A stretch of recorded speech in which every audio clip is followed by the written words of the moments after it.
ఓం మహాగణాధిపతయే నమః. ఓం గురుభ్యో నమః. ఓం శ్రీమాత్రే నమః. అరుణాం కరుణాతరంగితాక్షీం ధృతపాశాంకుశపుష్పబాణచాపాం అనిమాదివిరావృతాం మయూకైః అహమిత్యేవ విభావయే భవానీం. శ్రీమాత్రే నమః. ప్రేక్షకులకి లలితాంబిక అమ్మవారి యొక్క అనుగ్రహం పరిపూర్ణంగా కలగాలని స్ఫూర్తిగా కోరుకుంటూ మనం ఈరోజు 16వ తేదీ నుంచి 31వ తేదీ వరకు ఉన్నటువంటి పక్ష ఫలితాలు ఏ విధంగా ఉన్నాయి, అలాగే గ్రహస్థితి ఏ విధంగా ఉంది ఈ 15 రోజుల పాటు అంటే పక్ష ఫలితం చూసుకున్నట్లయితే, గురువు మనకి మిథున రాశిలో ఉంటూ 18వ తేదీకి మారిపోతున్నాడు కర్కాటకంలోకి.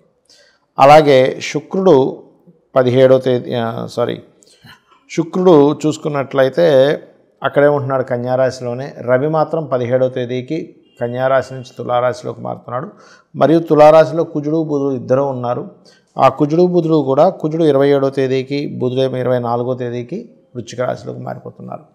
అదేవిధంగా సింహంలో కేతువు చంద్రుడు, ఆ యొక్క చంద్రుడు 15 రోజుల పాటు మనకి 6 రాశులు మారుతాడు. మరియు అదేవిధంగా మీనంలో ఉండేటువంటి శని, కుంభంలో రాహు యొక్క సంచారం జరుగుతుంది. ఈ యొక్క గ్రహస్థితిని అనుసరించి 12 లగ్నాల వారికి, లగ్నం తెలియని వారి రాశి నుంచి కూడా చూసుకోవచ్చు ఎటువంటి ఫలితాలు ఉన్నాయి, ఏ విషయాల పట్ల జాగ్రత్త వహించాలనేటువంటి విషయాలు మనం తెలుసుకుందాం. అయితే చెప్తుంది నేనైనప్పటికీ ఈ విషయాలు సాక్షాత్ అమ్మగా భావిస్తూ ఒక్కొక్కటిగా తెలుసుకుందాం. మిథునం వారికి కనుక చూసుకున్నట్లయితే రాస్యాధిపతి అయినటువంటి బుధుడు పంచమ స్థానంలో కుజుడితో కలిసి ఉన్నాడు. ఇది పంచమ స్థానంలో ఎప్పుడైతే కుజుడితో కలిసి ఉన్నాడో ఇక్కడ ప్రధానంగా మీకు మిత్రులే శత్రువులయ్యేటువంటి గ్రహస్థితి అంటారు. ఎందుకంటే 6వ అధిపతి శత్రు స్థానాధిపతి, 6, 11 అధిపతి ముఖ్యంగా మిథున లగ్నానికి కారకుడిన 6, 11 అధిపతి అయినటువంటి మన కుజుడు ఎవరైతే ఉన్నారో పూర్వజన్మ కర్మకారకుడు, ఆయన ఎప్పుడైతే లగ్నాధిపతితో కలిసి ఉన్నాడో కొంచెం మిత్రులతో లేకపోతే ప్రేమ వ్యవహారాలకు సంబంధించిన అంశంలో కానివ్వండి, క్రియేటివ్ ఫీల్డ్లో ఉండేటువంటి వారు, సినిమా ఫీల్డ్లో ఉండేటువంటి వారు, వాళ్ళు తీసుకునే నిర్ణయాల విషయాల్లో చాలా జాగ్రత్తగా ఉండాలి. 2వ స్థానంలోకి ఫైనాన్షియల్ స్థానంలోకి గురువు వస్తున్నాడు. ఉచ్చ స్థానంలో ఉండేటువంటి గురువు మనకి 18వ తేదీ నుంచి ఒక 25 రోజుల పాటు నుండి మళ్ళీ వక్రిస్తాడు. దీనివల్ల కొంతవరకు మీకు ఫైనాన్షియల్గా గ్రోత్ అనేటువంటిది ఉంటుంది. కాకపోతే ఇక్కడ మీకు బుధుడు కమ్యూనికేషన్స్ కారకుడు వెళ్ళి కుజుడితో కలవడము, 3వ స్థానంలో కేతు ఉన్నందుకు అగ్రిమెంట్స్ ఏదైనా చేసుకునేటప్పుడు కొంత జాగ్రత్తగా ఉండండి. అలాగే ప్రాపర్టీస్, వాహనం మీద ప్రాపర్టీస్ తీసుకునేటువంటి అంశంలో, కొనడం అమ్మేటువంటి అంశాలలో, అలాగే వాహనం మీద వెళ్ళేటప్పుడు కూడా కాస్త జాగ్రత్త వహిస్తూ ఉండండి. అదేవిధంగా మరొక విషయం ఏంటంటే కాస్త జీవిత భాగస్వామితో కొంతకాలం దూరంగా ఉండేటువంటి యోగం కూడా కనబడుతుంది. ఏదైనా కారణం కావచ్చు, ఉద్యోగరీత్యా అనుకోండి, ఇంకేదైనా కారణం కావచ్చు, కొంచెం దూరంగా కూడా ఉంటారు అనేటువంటి చాలా స్పష్టంగా గోచరిస్తుంది. అలాగే మరొక విషయం ఏంటంటే ఇక్కడ ఉద్యోగ సంబంధించిన విషయంలో కూడా కొన్ని మార్పులు చూపిస్తున్నాయి. అంటే దశమాధిపతి ఇంతకాలం మీకు లగ్నంలో ఉన్నాడు, అదొక రకంగా శుభగ్రహమైనందుకు కొంతవరకు ఉద్యోగ అవకాశాలు ఇస్తాడు. ఎట్ ఈ సేమ్ టైం ఉద్యోగంలో ప్రెజర్ కూడా ఇస్తాడు. కానీ ఎప్పుడైతే మీకు గురువు దశమాధిపతి 2లోకి మారిపోతున్నాడో అది ఉద్యోగ అభివృద్ధి యోగంగా కూడా చెప్పుకోవచ్చు. కాకపోతే ఈ లగ్నాధిపతి బుధుడెళ్ళి కుజుడితో కలిసి ఉన్నందుకు కొన్ని నిర్ణయాలు తీసుకునేటప్పుడు, అదేవిధంగా కొన్ని ఈజీ మనీ అంటూ ఉంటారు, అటువంటి విషయాల జోలికి మాత్రం ఎట్టి పరిస్థితుల్లో వెళ్ళకండి. మీరే కాదు ఎవరు వెళ్ళకూడదు. కాకపోతే ఈ పంచమ స్థానంలో ఉండేటువంటి బుధుడు అటువంటి ఆలోచన విధానాన్ని ట్రిగర్ చేస్తూ ఉంటాడు. కావున ఈ యొక్క అంశాలలో కాస్త జాగ్రత్తగా ఉండండి. మీరు నిత్యము కూడా లక్ష్మీ నరసింహస్వామి యొక్క ఆరాధన చేయండి, అన్ని విధాలు బాగుంటుంది. చాలామంది ఏమండి మేము ఎంత కష్టపడినా కూడా మాకు ధనపరమైనటువంటి విషయాల్లో అభివృద్ధి ఉండట్లేదు, ఏమి చేయాలని అడుగుతూ ఉంటారు. ఇక్కడ 3 అంశాలు ప్రధానంగా. ఒకటి, మీ యొక్క జన్మజాతకంలో ధనాధిపతి లక్ష్మీ స్థానాలను కొని ఉంటాయి. ధనాన్ని ఇచ్చేటువంటిది ధనస్థానం. అలాగే మీ ఆలోచనలు, మీరు ఎక్కడైనా నిర్ణయాలు తప్పు తీసుకుంటున్నారా, ఆ నిర్ణయాల వల్లే మీకు ధన సంబంధించిన ఇబ్బంది తగ్గుతుందా అని చెప్పేది పంచమ స్థానం. పూర్వజన్మ పుణ్యాన్ని బట్టి వచ్చేటువంటి ధనయోగం ఉంటుంది, అది 9వ స్థానం. అలాగే లాభాలు, వ్యాపారాలు బట్టి వచ్చేటువంటిది లాభస్థానం. లేదంటే నేను జాబ్ పరంగా చేస్తానండి అన్నప్పుడు 6వ స్థానాన్ని, దశమ స్థానాన్ని ఇట్లా చూస్తూ ఉంటాం. అయితే ఇందులో ఒక్కొక్క గ్రహానికి ఒక నిర్దిష్టమైనటువంటి కారకత్వాలు ఉంటాయి. ఒక్కొక్క గ్రహానికి గుర్తుపెట్టుకోండి. ఆ గ్రహము మొత్తం మనకి 2 ఛాయాగ్రహాలు, మిగతా 7 గ్రహాలు, మొత్తం 9 కలిపితే మీ ధనాధిపతి ఏ నక్షత్రములో ఉన్నాడు, ఏ గ్రహంతో సంబంధం కలిగి ఉన్నాడు, అసలు అక్కడ ఉన్నదేమిటి, మీరు ఎక్స్పెక్ట్ చేస్తుంది ఏమిటి అంటే చిన్న ఎగ్జాంపుల్ చెప్తాను చూడండి. మనం చక్కగా మామిడికాయకి సంబంధించి మామిడి చెట్టుకు సంబంధించిన ఒక టెంకని పాతాం. అదేమైంది, పెద్ద అయింది, వృక్షమైంది, మొత్తం మామిడి పళ్ళు ఇస్తుంది.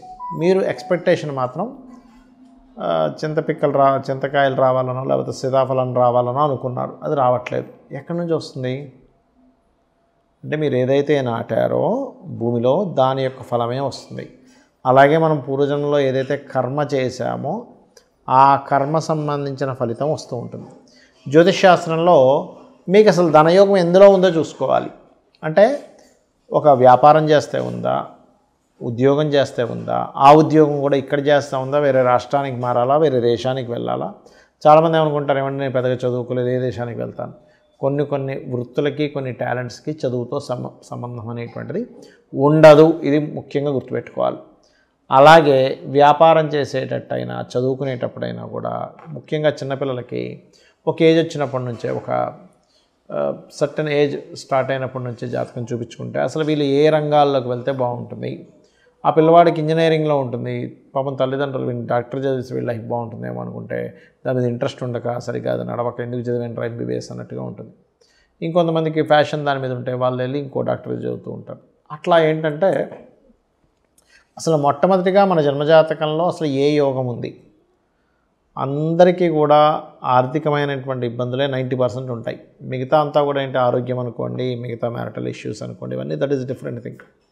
కానీ ఆర్థికంగా స్థిరపడితే ప్రతి ఒక్కరూ ఆనందంగా ఉంటారు. కాబట్టి మీ అందరికీ కూడా నేను చెప్పేది ఒకటే, మీరు ఎంత ఇబ్బంది పడుతున్నా అమ్మవారి నామం ఒకటి ఉంది.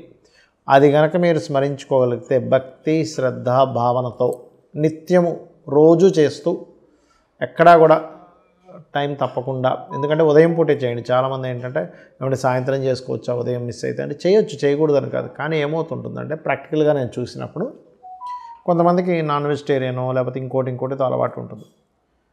పొద్దున్నే మీరు చేసేసుకున్నారు అనుకోండి, తర్వాత మీకు ఉండే అలవాటుని బట్టి ఏదో తింటారు, ఫుడ్ రిలేటెడ్ సంబంధించింది, అది వారి వృత్తులను బట్టి వారికి సంబంధించినటువంటి దీన్ని బట్టి వాళ్ళకి అలవాటు ఉంటుంది.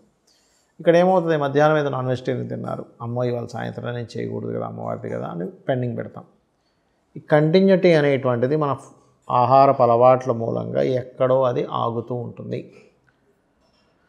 అలాగే మరొక విషయం ఏంటంటే చాలామంది 108 సార్లు చేయడం, ఒక మాల తిప్పడం చేస్తారు. అలా చేయకండి.